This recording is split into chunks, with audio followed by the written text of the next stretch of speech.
Okay, let's take this 1985 Land Rover 90 2.5 diesel for a spin. Ignition light and oil light come up properly, as does the cold start light, especially when it's cold. It's not at the minute. Right, what can we tell you about this? I did 130 miles in this yesterday and another 50 this morning. It did the job really well. Didn't miss a beat basically. All the way through, just very nice all round.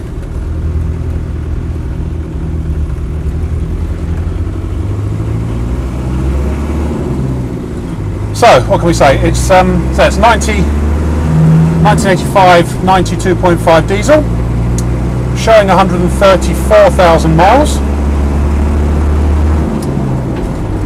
Starts on the button. There's no hesitancy or anything like that. No overheating, even at speed. Yesterday at sort of 60 miles an hour, the temperature gauge in the real hot weather didn't even touch the halfway point. Speedo's working, fuel gauge is working, temperature gauge is working. The mileometer is. The only thing that doesn't seem to work is the trip meter. It seems to be stuck on 0.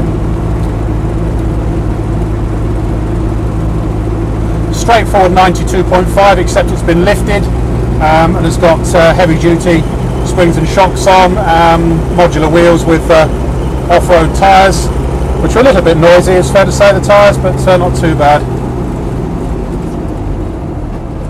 Brakes nicely.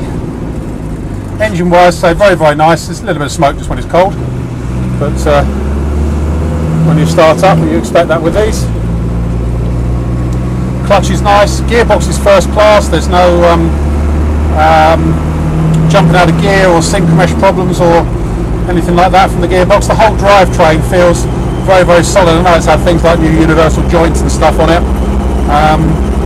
fairly recently, so that's all helped. But there's none of the sort of the normal backlash that you can get through the transmission on these. Steering's not horribly vague the way some of them are. Track's nice and straight. Steering's actually quite relatively precise by Land Rover standards on this one. I know the last owner bought it as sort of a bit of a project and has completed the project basically, and I think done quite a good job of it.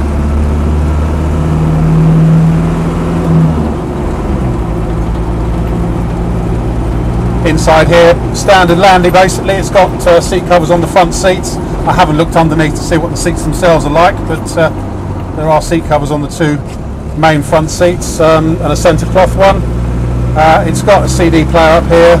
There's obviously a radio as well, but I don't think the aerial's connected, but the CD player does work. And there's a Green Day CD in there if you want that. The heater blower fan works, but there's no nasty, apart from a little bit of tyre rumble and everything, there's no expensive bangs, clunks, groans or rattles or anything like that. I think the covering from the headlining has been taken off, so you've just got the sort of the fibre board underneath up here. But that's about it really. It's to say, does what it should. I've done 160, 170 miles in it now. Absolutely spot on.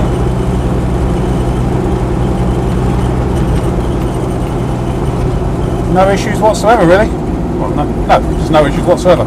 I think that's about it. My name's Simon. You can reach me on 0771 906 9353 or in the office on 0118 946 3352, or you can go to our website, which is www.motodrome.co.uk if you want any further information on this 1985 Land Rover 90 hardtop with windows. One thing I've noticed since I've jet washed it, there's a bit of water in a couple of the indicators, I think, in the front ones, so they're not flashing properly. No doubt they will dry out. Working fine yesterday. That's it. End.